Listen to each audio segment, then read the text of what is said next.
Hello and welcome to Football Unravelled, another great episode for you today. We're going to be looking at the importance of rivalries in football. Tribalism, rivals and derbies, these are all integral aspects of football fan culture all around the world. The psychological effect of having a collective enemy can bind fans into a more cohesive and unified group. But as we saw on the weekend, unfortunately, sometimes these divisions can go a little bit too far, and often they twist into something more toxic and more violent. At the weekend, we obviously witnessed the ugly scenes at the Hawthorns, where the Wolves and West Brom fans clashed. Rivalries have often been fed into sectarianist and religious and political divides. The Celtic-Rangers rivalry in Scotland is perhaps the most obvious example of this. But the history of the Tyne-Wear derby even is perhaps just a modern-day extension of the rivalry between Sunderland and Newcastle when the two cities fought against each other in the English Civil War in the 1600s. So it's a topic ripe for discussion, and we will be framing this discussion through the lens of the Brighton Crystal Palace rivalry. Perfect timing before the El-Gatwicko over the weekend. And we've got a really good panel to look over this. So first, we've got John Hyder-Wilson, the lone Palace fan of the podcast. How are you doing, John? Good, thank you, Dan. My understanding is that you and Dad purposefully avoid each other the week or so before these matches, so we're just going to be blowing that rule out of the water tonight. Yeah, well, I think a week or two after is probably better. yeah, maybe, yeah. No spikiness tonight, though. No, absolutely not. So yeah, for our next guest, I have to admit, with this one, I'm a little bit starstruck. I've been listening to his podcast for a few years now. Really thrilled to have him on. It's Joe Sayers from the Albion Obsessed podcast, but also the Behind the Badge podcast and the It's Still Gleaming podcast. So yeah, really glad to have you on board, Joe. How are you doing? Yes, good, mate. It's the first time anyone has ever described meeting me as being starstruck. You don't have to be. I'm a normal bloke. Don't worry about that. It's honestly a pleasure to be on, and I'm really excited to get stuck into this one. Cheers, mate. Thanks. Are you going to sign things afterwards, Joe, for us? I can if you want, but it won't be very good. I've got crap handwriting. We've also got Owen McDonald back after his brilliant debut on the pod last weekend. How are you doing, Owen? Well, flattered by that nice comment, but pretty well, quite well. A little bit worried about Fulham's season, but apart from that, always good. I think tonight you might be taking somewhat of a refereeing mediator role, being the only non-Brighton or Palace fan. But really glad to have you back on. And then, of course, we've got my dad. How are you doing, Dad? I'm all right, thanks, Dan. Good. Hopefully we're going to keep this quite polite and comfortable. We should be able to be honest. Yeah, we should be able to be honest about our feelings for each other's clubs without getting too upset.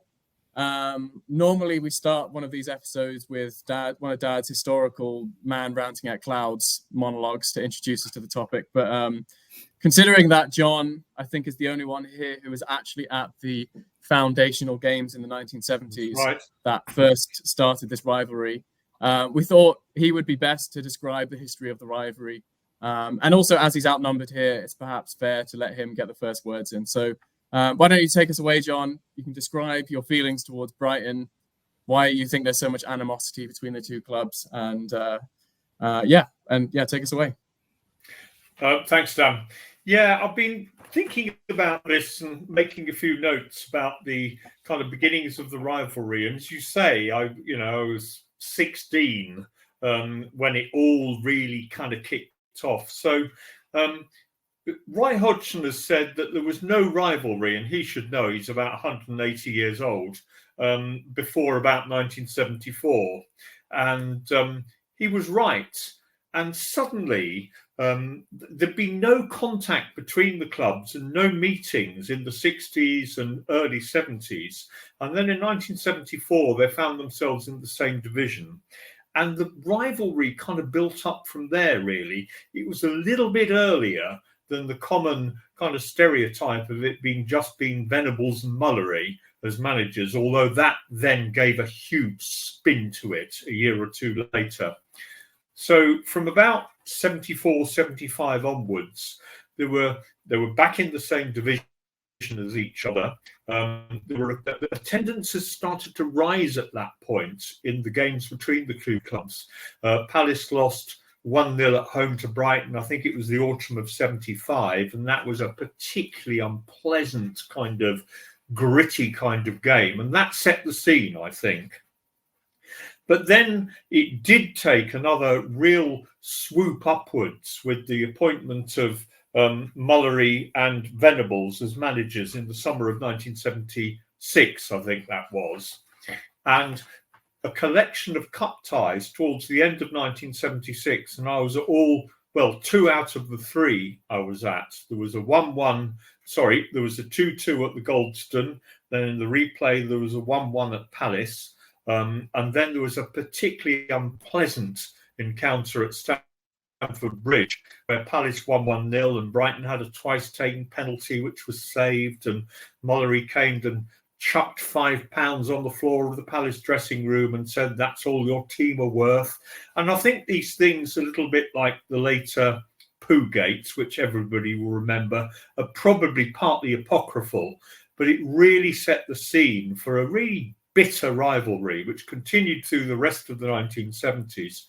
And I remember going to those kind of games and being utterly gutted if Brighton kind of stuffed Palace, and utterly, absolutely ecstatic if it happened the other way around. And there was, the actual record between the two clubs is fairly even over the years, but there's been phases where Brighton have won many more than Palace, and then it's been the other way round. So that kind of carried on, and it was particularly fired by the kind of managerial gobbiness of the two managers, both Venables and Mullery, who'd been kind of rivals at Tottenham, I think, where one had been team captain and the other vice captain, and they'd not got on with each other and they'd hated each other's guts and all that kind of thing. So I really do think that was the beginning of the rivalry, and maybe expressed through those two characters infected the kind of fan base. And it's not stopped since, despite there being long periods when the clubs have never even met. So that all continued through the rest of the 1970s, through quite a lot of the 1980s, although Palace in particular were in a rather rapid decline at that point until 1988-89. And then from 2002, there was a particularly strange game at Selhurst in, I think it was March 1989, where Palace were awarded 4 penalties and missed 3 of them, but somehow still managed to stumble to a victory, and that was always seen as a kind of pivotal game. But then it all went dead from about 1990 onwards for years and years and years. And yet somehow you would expect in 12 or 13 years, until they met again in 2002, that the rivalry to go cold or to simmer down. But it didn't really, and that kept up. And I never know quite why. These clubs are separated by 40 or 45 miles.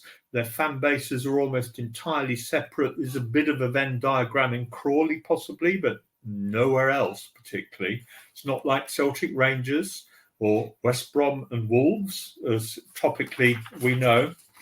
And then it really didn't pick up again until 2009, 10, 11, that kind of time, when it was just rejoined as if nothing had happened in between. There was the climactic playoffs in 2013. I went to the one at Palace, which Brighton absolutely dominated, but didn't score. And then obviously Palace then won in the second leg of the playoff, and that I suppose really rekindled the rivalry. And then it's continued on and off since. It's come and gone, but with an equal number probably, if we counted them up, and I haven't done that, of victories, defeats, often unexpected, often undeserved, on both counts, until we got to the present day. I think what's concerned me, because I was involved as anyone with the kind of anger with the other club that they imitated our chant of eagles with seagulls, or I think that's probably ironic right at the beginning, that we hated each other, that it was in your DNA and all the rest of it. Then about 3 years ago, I started to wonder, what the bloody hell's going on? I remember going in a Palace away shirt, which I thought was anonymous enough, into a Brighton leisure centre and playing badminton. I wasn't in a blue and white, a blue and red striped shirt, and two guys at the other side of the court screaming Palace scum at me and that kind of thing. And you think, for God's sake, why has this become so difficult? Why has it become so toxic?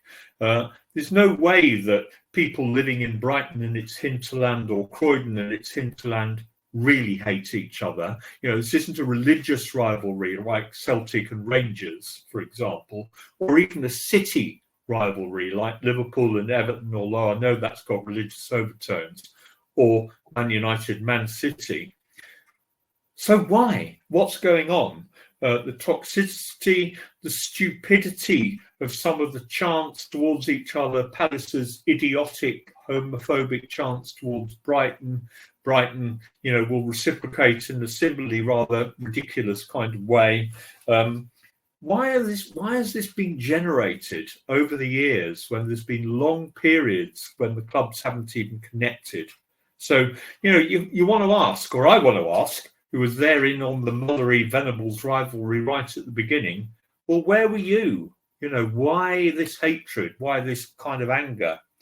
I'm very, very well aware that people could criticize this as, well, these things are organic, they grow, they're passed down from generation to generation. So save the middle class kind of you know, scruples about all this kind of stuff. I'm very well aware of that.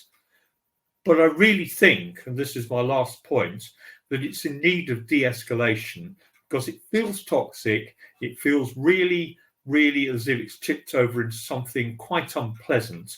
And for God's sake, you know, we're all adults. What are we going to do about it? So I hope that was a reasonably concise introduction, but I'll leave it there, I think, for now. Yeah, that's a really good summary, John. Joe, would you like to come in from a Brighton perspective then? Just any comments then too? Yeah. How do you feel about Palace then in that regard? I guess I come in with a different generational look at it in that I've learned the rivalry from my dad. My dad obviously was around and supporting the Albion when that rivalry started. And I guess it's just one of those things where, like, say there's an 8-year-old Liverpool fan, he's learning that he has to hate Manchester United right now from his parents. It's that generational thing, as you say, John, that's just passed down. It's in your DNA. You have to dislike this club if you are to support this football club. I wholeheartedly agree with the toxicity comments. And I think it links up with how toxic football is getting as well as a whole. Not just rivalries, like on social media, it's rife. You say one thing slightly different to what someone else thinks, you will get called every single name under the sun just because they don't agree with a slight thing you said. And, you know, this is partly why, and this isn't a shameless plug, but it goes in what I want to say. It's partly why I started the Behind the Badge podcast, because we all love football. We all love our clubs, and we all love our clubs for the same reason. It's because it's our football club. It's not because we're going to hate someone that lives in South London. It's not because we're going to hate someone that lives a city over from us. It's simply because we want to go out on a Saturday night or a Thursday night or whatever and enjoy watching our football club. Why then does there have to be personal insults, left, right, centre, just because the person opposite you is wearing different colours? I'm very much with you, John, on the toxicity side. Yeah, it's great to go to the football and have a little bit of banter, but that's where the line should be drawn. yeah, we can laugh at Palace because they lost. You can laugh at us because we lost 4-0 to Luton. That's great. That's hilarious. But there's a line, and you can't overstep that line. So, yeah, I would wholeheartedly agree. I agree with you about the toxicity of there's a different atmosphere at the Amex on a Palace game, and I really don't enjoy them. I don't enjoy going. I'm dreading Saturday, even though, obviously I go because I have the ticket. And if we win, there's a kind of a buzz about that.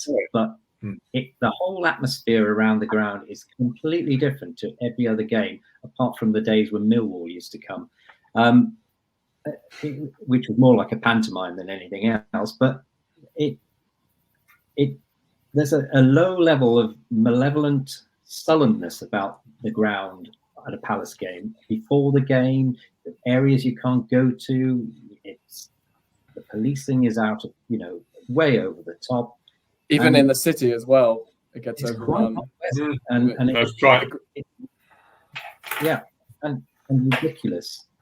And the irony is, and I think we've both gone on, you both mentioned this, clubs of virtually the same size, and that's what similarity between Sunderland and Newcastle as well, which is another one that I have some experience of before the Saudis took over. But the Sunderland Newcastle, two clubs of pretty much the same size, just different coloured stripes, really, and they really dislike each other. Anyway, I just thought I'd chip in. I agree with both of you, and I think they're both very well put. I think I think what you said about the social media as well is really significant, because the fact that social media gives you that kind of lens of anonymity, the otherness of the rival is more so like that they're no longer faces that you can see on the other side of the stadium. They're not. I mean, it's never been the case where we Brighton and Palace fans share a city and they engage with each other a lot. And I think that actually does feed into the fact that we don't like each other, because you don't. There's no sharing of any kind of cultural space between the two sets of fans, and that therefore maybe leads us to kind of disliking each other more because we're not emoting together. But I think with social media, that's contributed to that a lot more, because now the amount of banter and everything on social media, and like it veers on abuse sometimes that you see, and with Brighton Palace, there's anything that happens in either game, both sets of fans comment on it, and I swear to God, there are fan groups set up for both Brighton and Palace on Twitter that basically their entire, or X I should say, their entire existence just depends on like bantering the other side, and it's actually silly in the end. I think it's a bit silly, but it's a very competitive place, isn't it? I think that's right, but the kind of bitterness of the rivalry predated social media, I think, and I still don't quite know what it was about, whether it is a projection of the personalities of Mullery and Venables. But for goodness sake, why would that last so long somehow? There's a kind of folk wisdom that's been passed down. I'm quite interested in what Owen thinks about it as somebody who doesn't support either side. What do you see from afar, Owen? What's it like? I think there's lots of really interesting things that have been said. It's a entire thread through them. I think there's an element of performativity to social media and makes the issues we've got with the rivalry and the sort of tension that was there before exacerbated to a degree that people who perhaps don't even really understand why they hate Palace or hate Brighton take to going to games, to social media, to even just interacting with people outside of a footballing context. So like you said, John, people who were in Brighton having a go at you for wearing a Palace shirt, not even really anything to do with the like the game or like the match day. They're just sort of having a go because in their mind that's the identity of being a Brighton fan, just having a go at a Palace or this perceived rival. I think there's obviously a historical context of rivalry that like really fuels what the fun of the match day is about, and what the fun of seeing Brighton beat Palace or Palace beat Brighton. But if you're a fan, especially in the modern age where the historical context for why this rivalry started is a bit removed from like the contemporary. There's a feeling of, oh, if I'm a real Brighton fan, I hate Crystal Palace. I hate them. That's right. And I'm a real Palace fan. I hate Brighton. And that element of trying to be the loudest voice and the biggest voice that is often pushed on social media, in no part because, clicks drive, ratings, and to be a louder voice, you've got to be more audacious and out there, and be seen as like the boldest view and the most correct and forceful opinion. What better way to do that than to play on people's emotions and play on people's core reactions and say something provocative about the rival club, to make a nasty chant perhaps, or something that crosses a line but is seen to be like riding up your core support, and then that carries over to the other interactions, like at the stadium, around the city or the area when the game's on, and then leads to the rivalry being sort of carrying a slightly toxic element. And it's a shame because there's something really beautiful, I think, which we'll touch on later, I suppose, when we talk about rivalries. But like there's something there that's great, and it's morphed by social media when it's taken too far. Isn't it interesting? Maybe that's in many cases the memes and the chants are just echoes of the memes and the chants on the other side of the divide. So we got a song that, something about the Palace runaway.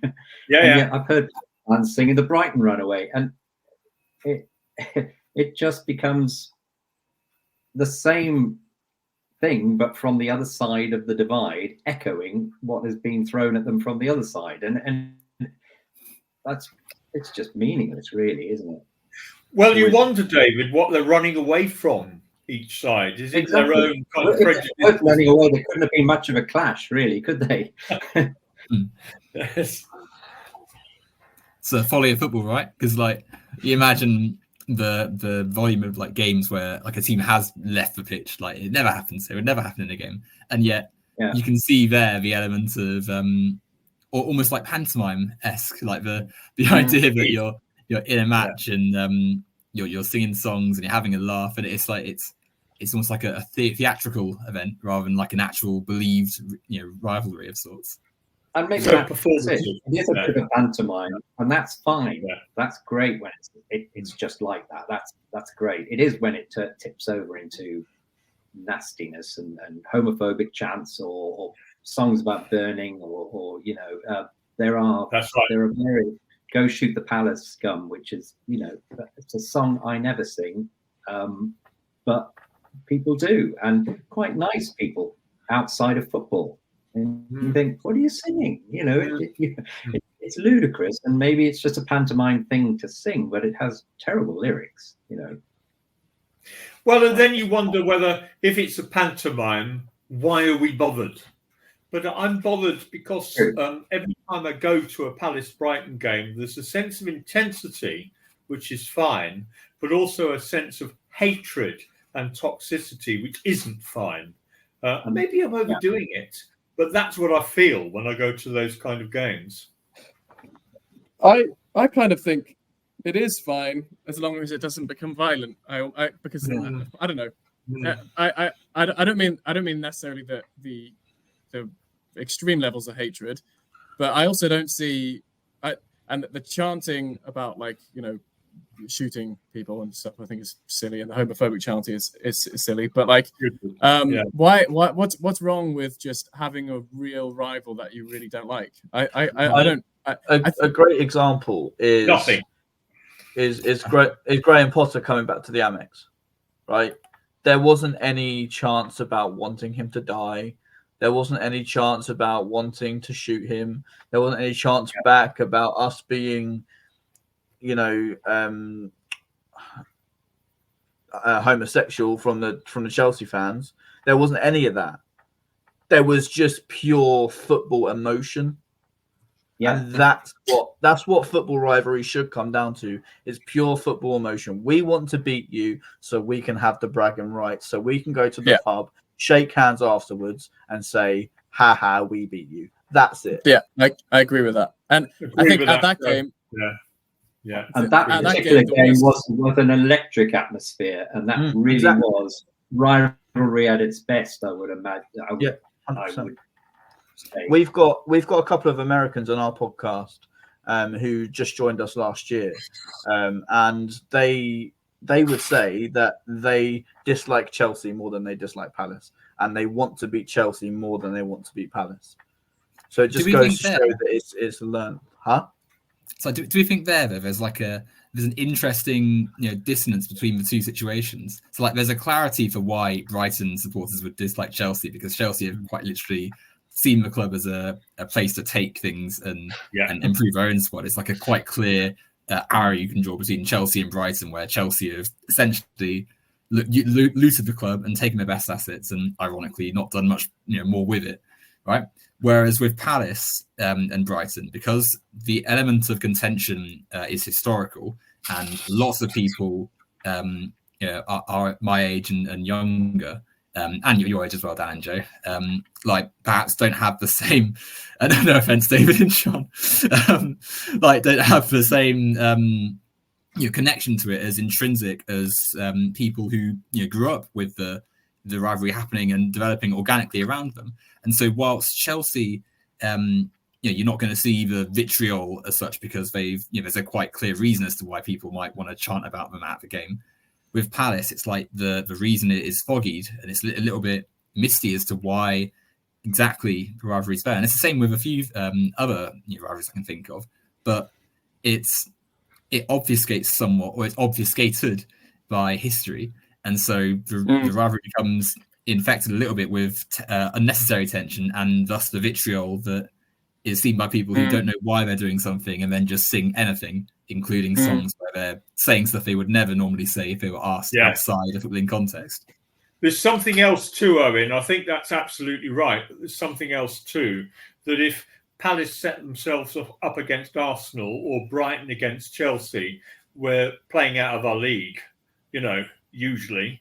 And I also think that, if rivalries are between clubs of equal size and the results go for and against you, they're more likely to perpetuate than when you lose 80% of the games or something like that.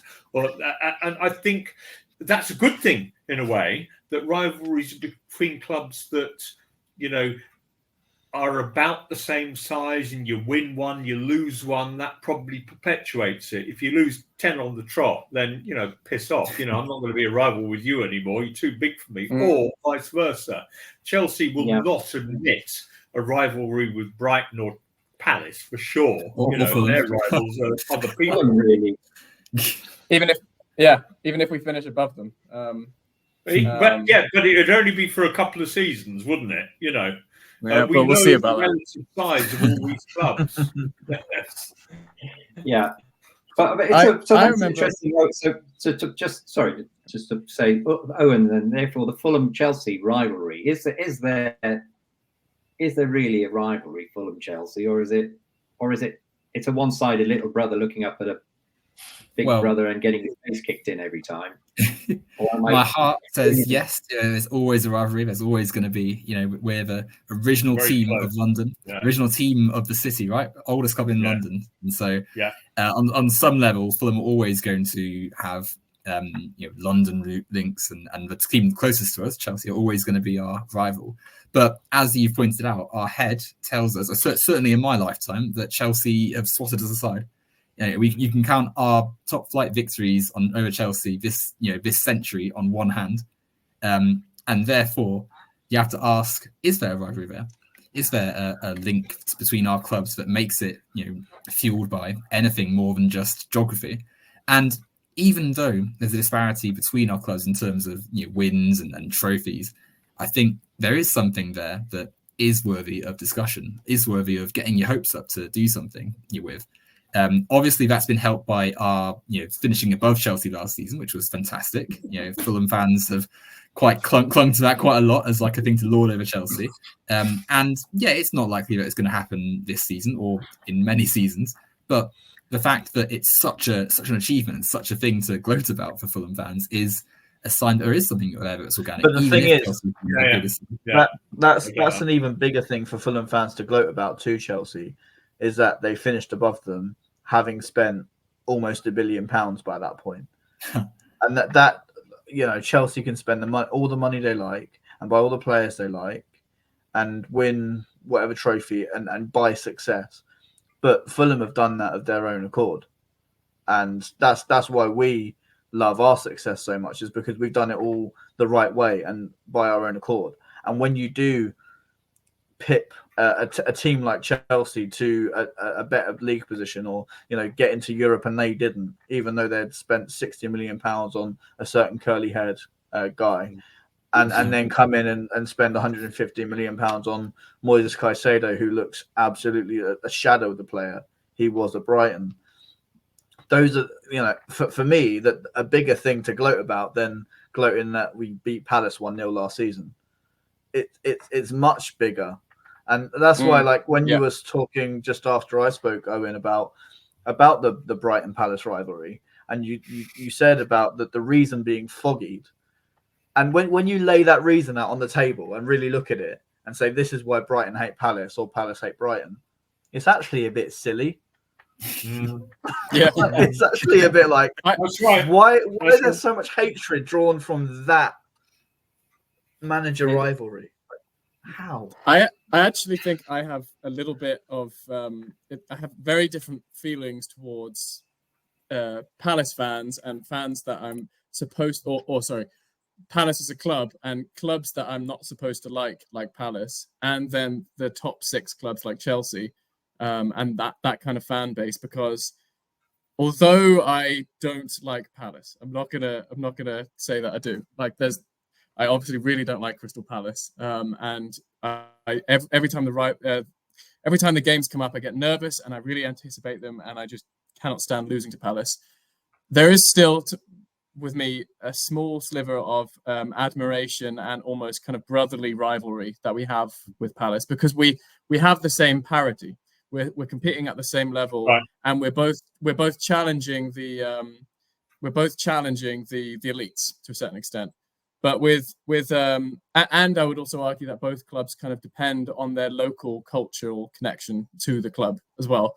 But say with Chelsea, I think the rivalry is different, because I don't have that admiration. Like, there's less of the historical, I've grown up not liking you, but it's more now, I cannot stand you because you represent almost everything I don't like about football, which is just elitism, money, and I don't know. There's still that admiration, right? Yeah, exactly. Yeah, you kind of finished the sentence off perfectly. But is that a rivalry, Dan? Is that a rivalry, or is that just clubs we dislike? It's not. It's not a rivalry. And actually, I was thinking about this earlier on. I remember when I was a teenager, I remember not really thinking about Palace that much when we were in League One, and I remember hating Southampton. And I remember that night, the year that Nigel Adkins was saying, "Oh, keep up, Brighton." I remember really gloating, to no one really, but like really feeling really smug when we finished above them after Nigel Adkins was saying, "Keep up, Brighton." And now that rivalry kind of dissipated, because we kind of then suddenly went, "Oh yeah, Palace are back." So they do come and go. But that was situational then, wasn't it? So it's a situation where we're in the same league as them. Their manager's mouthed off. Apparently Poyet was mouthing off as well about Southampton. So I think there was a bit of to and fro, with being fair about it. Poyet. It's also coastal though. And coastal. Geographical. Yeah. A really interesting point. Sorry, did you finish, David? Sorry. But I think once the situation has gone, the rivalry only took a few years, rivalry in quotes, before they became sort of a B-list rivalry, Southampton. I don't particularly like Southampton, but I don't really dislike them either. They're kind of, but it's no longer what it was that season, and that was it. Whereas Palace, as John has said, it's just gone on and on and on. We were rivals briefly with Leyton Orient when we were in Division 4 in the 90s. And Chesterfield. And Chesterfield. Yeah. That was the situation. That was just because of the situation in the league. But that Leyton Orient, nobody's rivals with Leyton Orient now. But, well, I suppose, Maybe. There's something else here too, isn't there? That I think Palace were looking, maybe Brighton were too, for a worthy rival. And I think we've already established that if you're, a huge club and a little club, the huge club will just think, sod off, you're not our rivals, you're not worthy of this title. Palace and Brighton have always been much of a muchness. But also, Palace presumed at one point in the early 70s that Millwall, very, very close, 6 miles away, were their rivals, until they realised that Millwall were rivals for the other 92 football clubs of the Football League. So that didn't work. So you had to find something else, and I think there's about selecting your rival of a similar size and scale that is perhaps germane here. I think We're there's both a really interesting point there between all of you've just said, really, with like the situational elements of rivalries and the almost ideological element to it as well, because I see it sometimes, especially like talking about Chelsea and how successful they are and stuff, and how there's almost like a natural distaste for how that club acts and coordinates itself. As a Fulham fan, as we sort of hinted at, Chelsea have largely beaten us. They've largely been better, and so it's been tricky because as you want to try and say we're rivals with Chelsea, but it's not really is one we can win ever. And so your eyes turn as a Fulham fan to sides like QPR. And I remember about a decade ago, we beat them 6-0 and it was brilliant. I was over the moon, chuffed.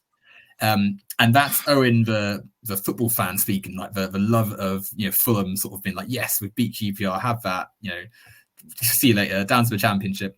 But then there's also Owen, the sort of fan of the game in terms of the health of football, the well-being of the sport. And you look at QPR now, and they're in a pretty precarious situation. They're, in the bottom three in the Championship, essentially getting relegated. Could go the same way as Reading, as other clubs who are, looking at pretty perilous futures.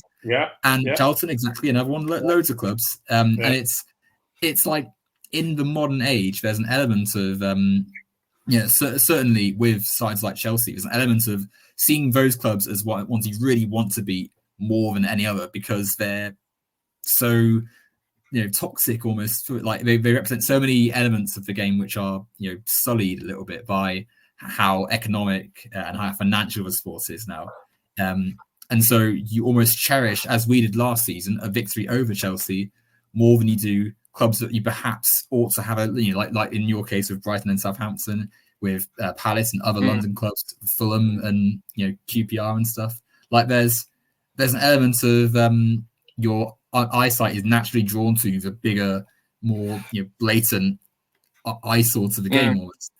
No offense to Chelsea fans, but like this,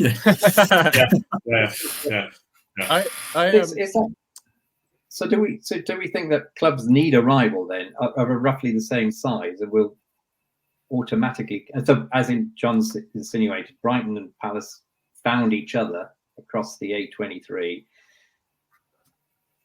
Fulham are still really looking. They've got Brentford maybe. Yeah. But QPR. Yeah. QPR. The clubs need a rival in size. You go ahead. No, I was just going to say, I think I don't think clubs need one, but I do think a good rivalry relies on the same parity level, frequency of competition. I'm looking at my notes to remember what historical parity, staff factors, geography. So there are things that contribute towards a good rivalry, but I don't necessarily think clubs need to have one, because there are clubs that I think you don't automatically attribute to another club, like Fulham. I think rivalries as well happen organically throughout the game. Like I remember a certain little rivalry we had with Sheffield Wednesday in the Championship, when they beat us in the playoffs, and then they lost in the playoffs in the season after. We done them twice, and that was probably one of the best games I've ever been to at the Amex, when we beat them 2-1 with 10 men. It was absolutely stunning. The double save from David Stockdale right in front of us. The moments that mean so much, like a rivalry with Manchester United over the last season and a bit as well. and we've had the better of Manchester United for the last 3 seasons probably, and it's been incredible. And so I don't think necessarily you need a certain rival, but rivalries happen organically throughout the game, and that's what keeps the game ticking and making it so interesting that you can lose on a penalty shootout at Wembley to Man United, and then 2 weeks later score a penalty in the 98th minute to beat them and sort of rub it in their face again. That was brilliant, absolutely stunning. So a lot of my favourite memories come from getting revenge on other clubs, not necessarily Palace. No, that's true. But those things are transitory, aren't they, Joe? I think with Man United and with Palace kind of lost a series of games to, I don't know, Everton in the 1990s, and it all felt very kind of hot. But what we're talking about here are those long-term things which seem to perpetuate themselves almost without any justification. Palace and Brighton didn't meet each other for nearly 15 years, 20 years ago. And so why does that continue to be angry and toxic and everything else? And that's the thing that intrigues me. I don't know the answer to that. We all have these transitory things where a club that we really don't like have beaten us a couple of times, probably in an unjustified way, or we've won against them, but they fade over time. This hasn't faded. This perpetuates. Why? Can I ask something as well? From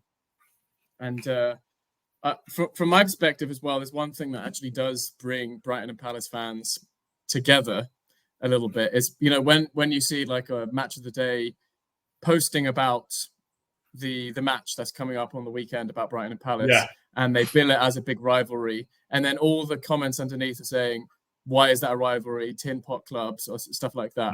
I do think that's when. Well, I want to know if you guys think that the rivalry itself does get looked down upon a little bit, but also I think it gets looked down upon a bit purely because of the fact that it's two middle of the road clubs, despite the fact that there isn't actually many more entertaining rivalries in the Premier League at the moment. How many games between the two clubs in the last few years have ended with a last-minute game-changing goal that has changed everything? That's pure entertainment in my book, and the two clubs compete at a similar level. And I think really the only other rivalry that can say that is maybe the North London derby. I don't think there's really another rivalry that has that kind of same level of parity in the Premier League. But it does get looked down upon a little bit. So I don't know. Maybe you guys have a similar opinion. I think it goes back to what you said, Joe, about organic, the natural element to these rivalries. There's obviously lots of history across the country with the Manchester clubs, North London rivalry.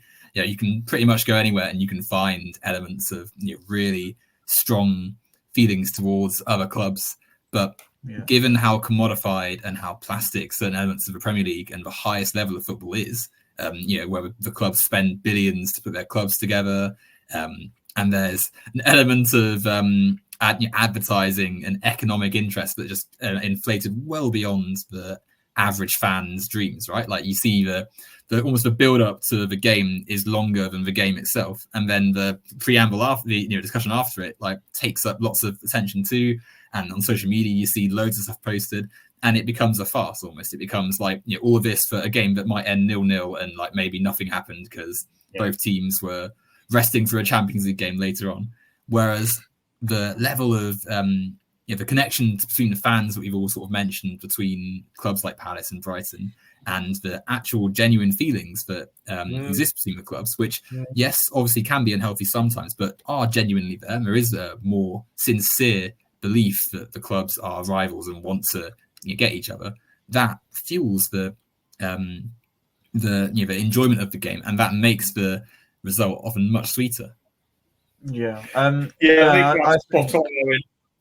I think that's right. And I think the rivalries between the Man Cities and Man Uniteds and Liverpools and Arsenals and Tottenhams can be confected in a way that's kind of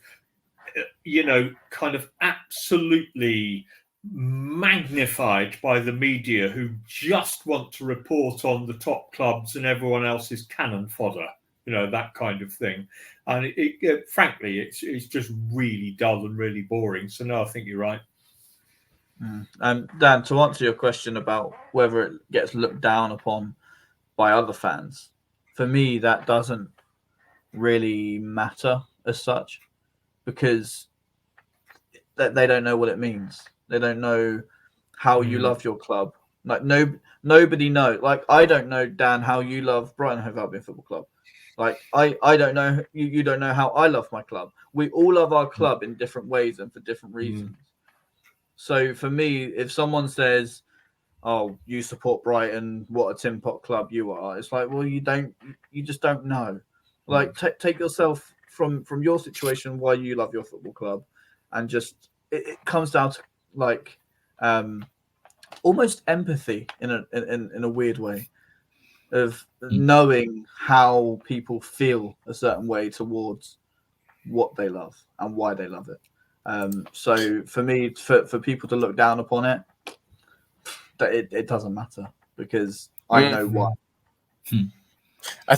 I think maybe I just get a little bit protectionist, and I hate the idea that my little club, which finished 6th last year and is in Europe, still gets looked down upon by clubs that finished below us last year. I don't know. But the great thing is that they can look down at us all they like, and we can keep succeeding all we like and have a great time and win our Europa League group, still be in the FA Cup, get to an FA Cup semi-final, and just live the good times and do it quietly and happily. And if they want to jump on the bandwagon, they can. If they don't, they can just go back to supporting their club.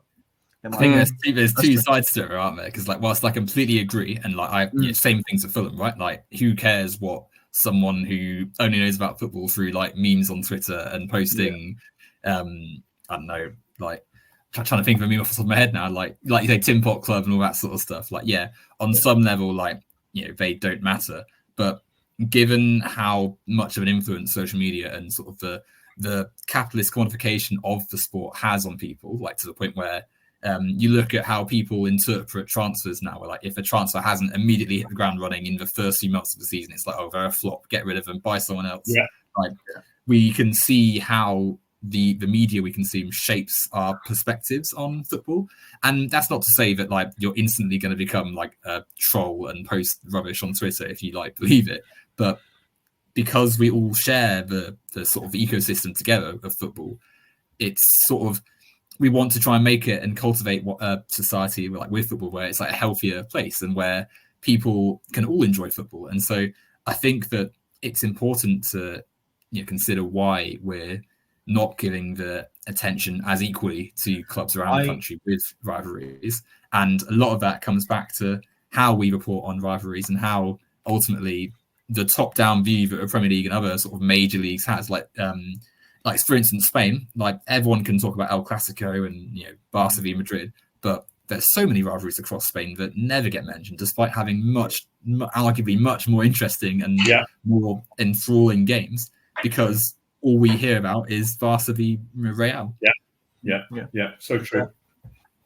And then it just an interesting point though about rivalries is, and John started on this much earlier, and I think we've all been talking about how toxic it is now, but it didn't used to be like this. My father was a Newcastle United fan all his life, and he, until the day he died, which was only 12, 13 years ago, would still watch Sunderland games and support Sunderland if they weren't playing Newcastle because they were from the Northeast as well.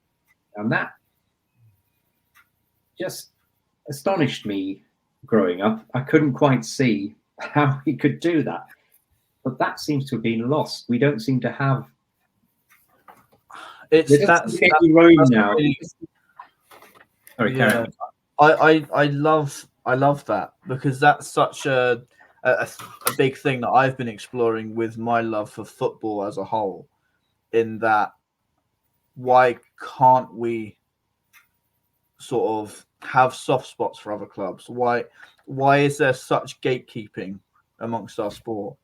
And that's why I started my other podcast was because I want to hear other stories from other clubs. I want to learn about their history. I want to know why they're so loved. And it's easy for a lot of fans to say, oh, they love them because it's from where they're from, blah blah blah blah blah. But do you know what? I love watching games as a neutral and sort of choosing a side because I don't know, I like their kit or I like a certain player on their team. And it's really interesting that if I was to go to Twitter right now and post that, I don't know, this is purely example, I have a soft spot for Coventry City, I would probably get shit for it. Because you're a Brighton fan. How dare you like another club? How could you? It's like, because I love football. That's why. I've got personal experience of that, Joe, because I was Newcastle United, 6 years old, went to St James's Park. My dad took me along, 1969, and I've been a Newcastle fan all my life. But I came to Brighton for the first time, age 27, in the early 90s, because I love football so much, started going along to this ramshackle ground at the bottom of the road of a team that were going out of the league. Keegan's Newcastle, top of the Premier League, Brighton, bottom of Division 4. I became a season ticket holder. I was there for the Build the Bonfire years. I now have two clubs. I have two Premier League clubs. Everybody looks at me like I have two heads, if I say that. And my credibility is shot to zero if I come out as a two-club fan, because I can't really be a proper fan. And didn't you used to go to Palace games? I went as neutral to all the London grounds as a neutral. Yeah. So that was before I ever came to Brighton. Yeah, I've been to. Yeah, you just dumped me in that, Dan. Thanks. But for me, it doesn't matter. Like, you should be able to love whatever club you like. To get a tad political for a second, do we think that the tension that lots of we see in social media and across lots of fans and stuff is that has increased since like you say 12 years ago, 20 years ago, previous generations, is somewhat a reflection of the atmosphere we're sort of living in at the moment in general, like in terms of like the sort of steady decline of I don't want to get massively political, but like you look at how there's a less sense of community togetherness and public services functioning for the togetherness of the community, and a general dissatisfaction that's growing in the sort of the global theatre of certainly countries like the UK and the US. And because there's not as many outlets to actually put out your there's the frustration you feel in society is nowhere to go. And so if you're a football fan, your passion is football, and where's your anger going to go? If you're already going to games and watching football every weekend and getting passionate about it, then the emotional release you have watching your team, if things don't go quite so well, can quite easily be converted into anger, and especially anger towards your rival club. Hence the vitriol, and hence the increased barbarity of a lot of the stuff we see, where people are acting in a way that's in the Hawthorns. I don't know. I think it's an amplification, Owen. I think it was there to start with. I don't think social media has created it. It's made it more instant. It's made it more vitriolic. You can, a little bit like you can shout out of the window at the car that's cut you up.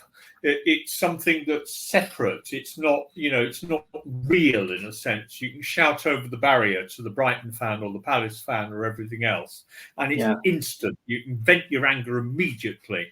But I don't think that anger was lacking in the past. I remember going to those Palace Brighton games I was telling you about in the FA Cup in 1976, where the anger was tangible, it was real, and it was absolutely seethed and boiled over. I just think it's the way that it can be communicated that's changed. I don't think it's changed in terms of its intensity.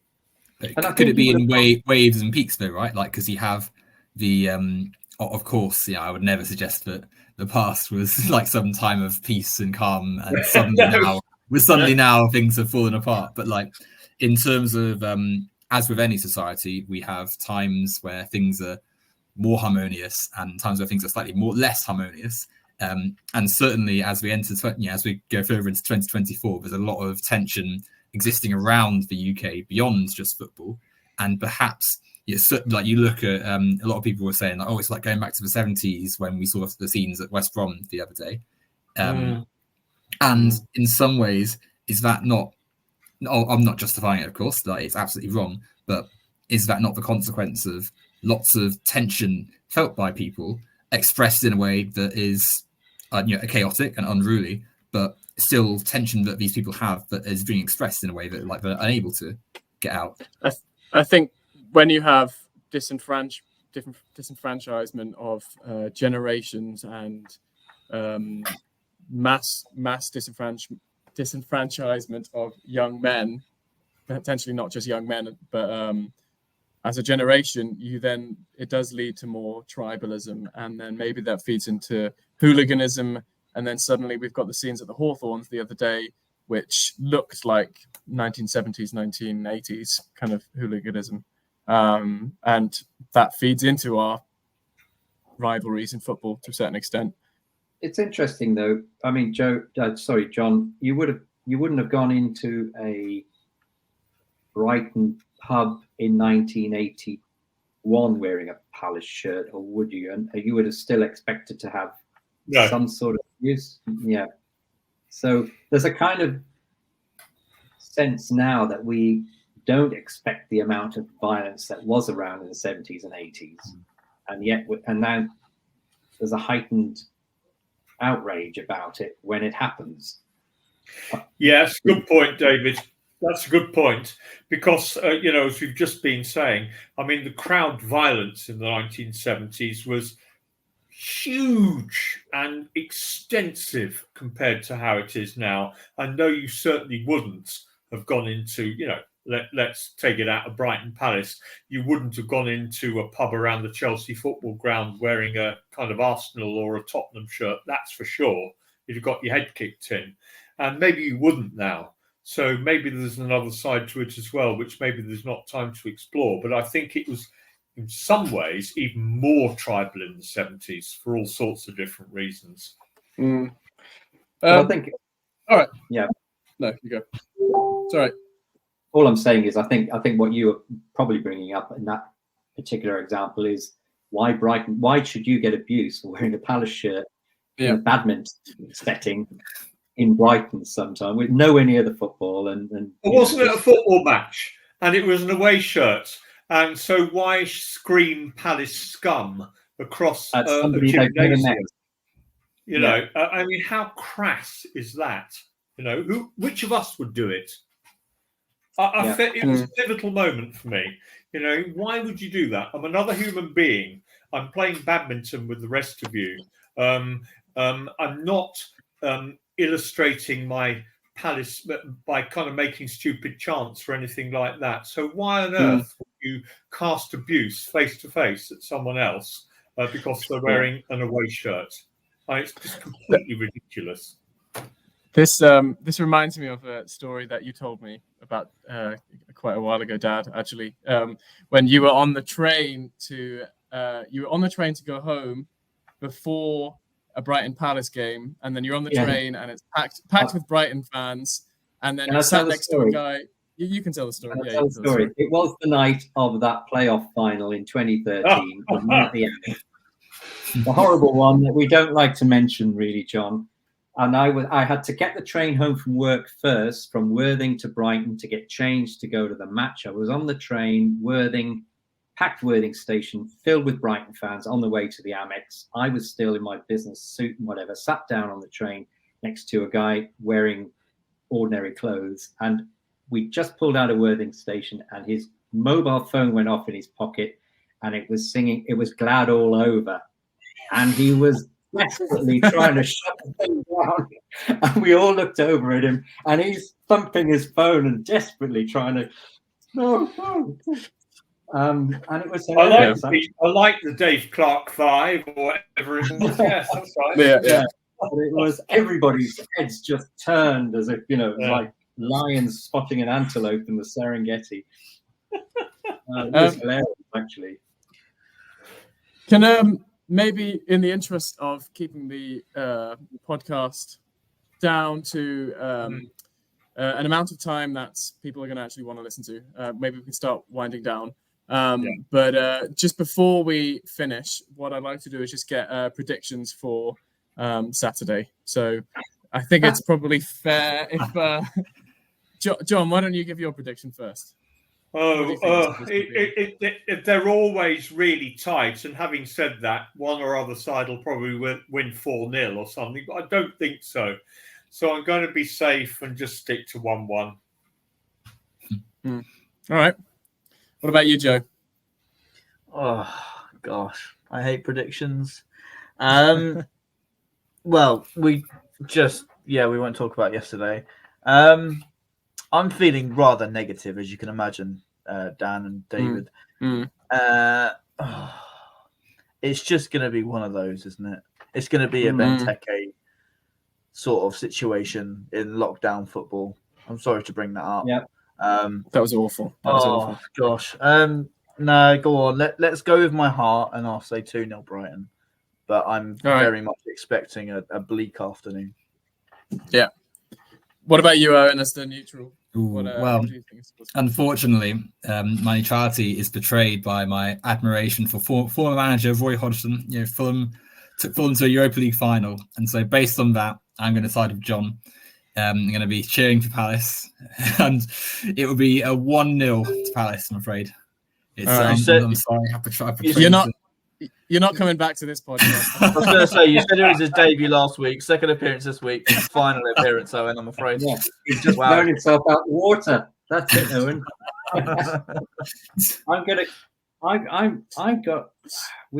Brighton haven't scored a Premier League goal in 2024, which is I was horrified to note.